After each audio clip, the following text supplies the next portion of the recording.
Good day, sir. My name is Espiritu from BSN 2-2, and now I'm going to do the procedure of the hand hygiene and donning and doping of personal protective equipment. So the purpose of this assessment is for the client and staff will get remain free from the exposure of potentially infectious microorganisms. So for the gloves, it is to protect the hands more likely in handling any body substances such as blood, urine, feces, sputum, and non-intact skin. So it reduces the likelihood of the health workers by transmitting their own indigenous microorganism to individual receiving care. So it reduces the chances of transmitting of microorganism from one client to another. So for the gown, so it's worn by the health workers during the procedure, and when in burn it becomes soiled. So for the face mask or respirator, it reduces the risk of transmission or the organism by the droplet contact, airborne routes, and splatter of any body substances. So now for the protective eyewear, which is the glove, the goggles, the glasses, and the face shield. So it protects the mucous membrane of the eyes upon the any body substances splatter on the face. So now for the assessment, we need first to assess the situation to determine the necessity of personal protective equipment. So in addition, we need to check for the patient chart for the information about the suspected diagnosed infection or the communicable diseases. So we need also to determine the possible blood to determine the exposure of the blood or the body fluids, and to identify the necessary equipment to prevent the exposure. So now we're going to proceed with the procedure. So first we need to check for the medical records or nursing care plan for any type of precaution and review precaution in infection contact manual. So plan for the nursing activities before entering the room of the patient, and as well as to gather all the necessary materials such as the gloves, the eye protective eyewear, the face mask or the respirator, and the infused gown. So now we were going to provide a instruction regarding to the procedure to the patient, family member, or visitors. So before we proceed, so we were going to perform a hand hygiene.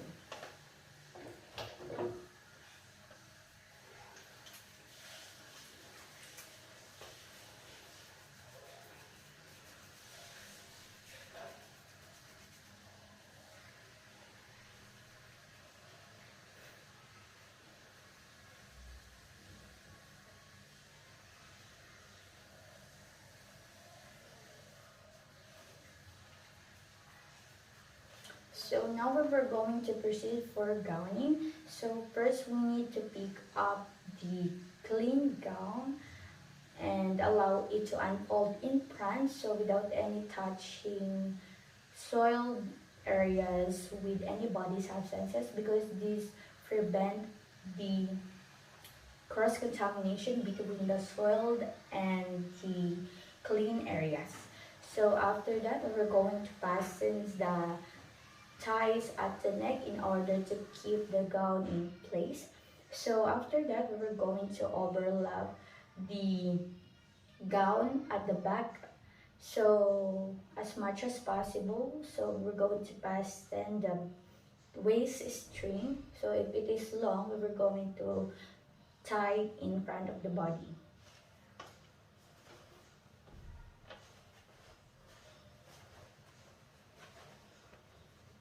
So now we're going to slide the arm through the sleeves.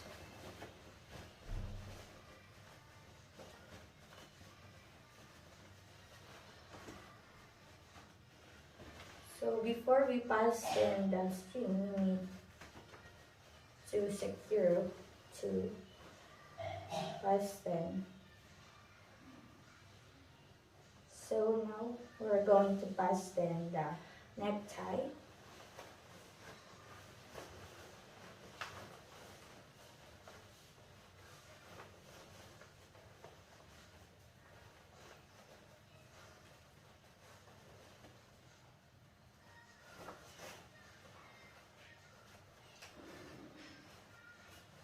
So right after that, we were going to overlap at the back of the gown and fasten the waist string.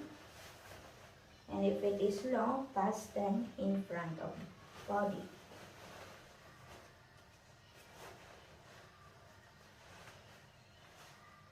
So now we're going to wear the face mask and the protective eyewear. So next we were going to locate for the edge of the top of the edge of the mask, because mask usually have the narrow strip along the edge. So we were going to hold the mask by the two loops or string. Then we were going to place the upper edge over the bridge of the nose and upper ties at the back of the head, or secure the loops around the ears. So if glasses are worn, so we were going to keep the upper place of the mask under the glasses.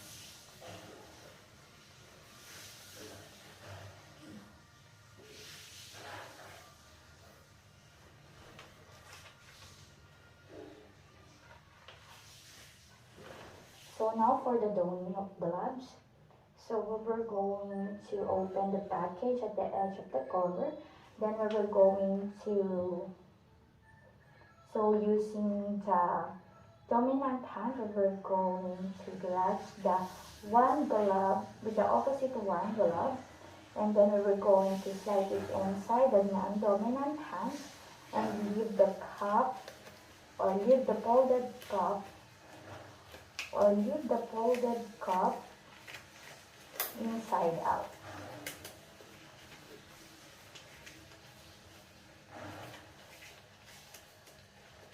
So now we're going to use the non-dominant hand glove to slide it inside the folded cup. So we're going to get inside the dominant hand until it reaches the inside of the glove. So now secure your fingers with the until it reaches the proper places. So now we're going to if we're in a gown, we were going to pull the gloves up to the cup of the gown. So if not wearing a glove, so we're going to pull the gloves up to the waist or the wrist area. So now after wearing all the personal protective equipment, so we were going to proceed with the doping procedure, which is we're going to remove the PPE, the personal protective equipment, except for the respirator. So we will remove this all the way from the door or in the anteroom. So having a proper removal of the PPE prevents the contact with and spread of microorganisms, because removing the respirator outside the patient's room helps to prevent the contact with the airborne microorganism. So now if wearing a protective gown, so if it is has been tied in front of the body at the waistline, so untie it first before removing the gloves.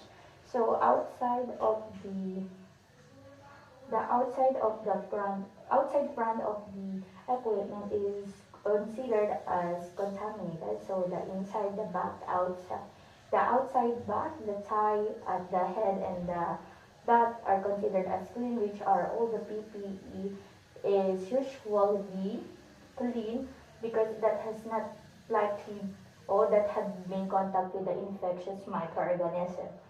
So if the front gown is including the waist string is contaminated, so if it is tied in front of the body, so we will untie it before removing the gloves. So now we were going to proceed to grasp the outside of one glove with the opposite glove hand and and turn the gloves until or as you pull it. So we were going to hold the removed glove with the remaining glove hand, and then we were going to slide the finger of the ungloved hand to the under the remaining glove at wrist, and take care not to touch the outer surface of the glove. And we're going to peel out over the first glove and over the first glove, which contains one glove, and we were going to discard it. So now we're going to do the hand hygiene.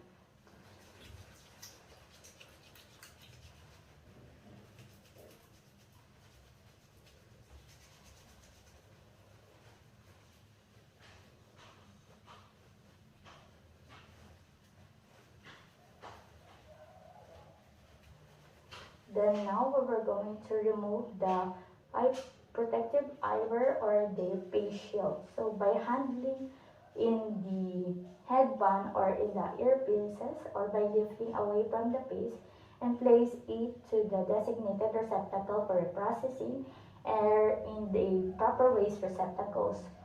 So because the outside of the face shield is already contaminated, so we will going to handle it by the headband or the earpieces by lifting away from the face, so it prevents the transmission of microorganism, and having a proper disposal helps to prevent the spreading of microorganism.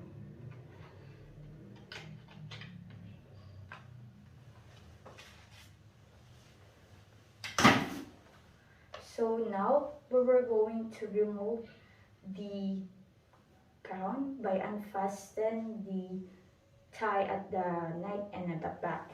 So we were going to allow the crown to fall away from the shoulder, and we were going to touching only inside the gown and pull away the torso because the gown front and the sleeves are already contaminated. So keeping the hands in the inner surface of the gown and fold from the arm, and turn the gown and fold it and roll it back into a bundle, and right after that discard into the waste receptacle.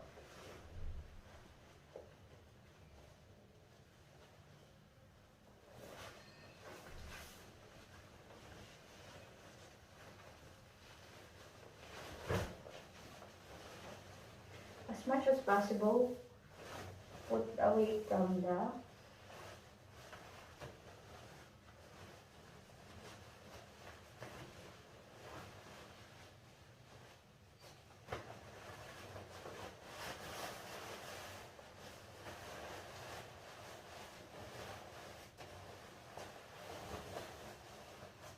then discard it, because having a proper disposal helps to prevent the spreading of microorganisms. So next we were going to remove the mask or the respirator. So by grasping the necktie, if you using the surgical mask, so we're going to grasp the necktie and the elastic and the top tie and the elastic, and then remove. So take care to avoid to touch the front of the face mask or the respirator, and discard it to the proper waste receptacles, because the outside of the face mask or the respirator is already contaminated and it is not used to be to touch. So having the proper disposing of the mask helps to prevent the transmission of microorganisms.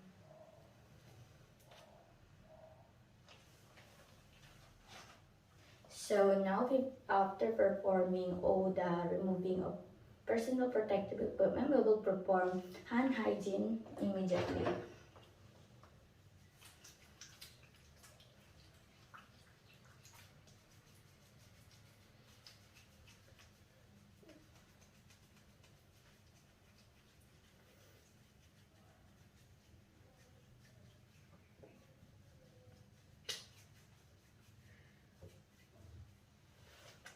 So sir, I'm done with the procedure of the hand hygiene, toning, and doping of the personal protective equipment. And thank you for watching.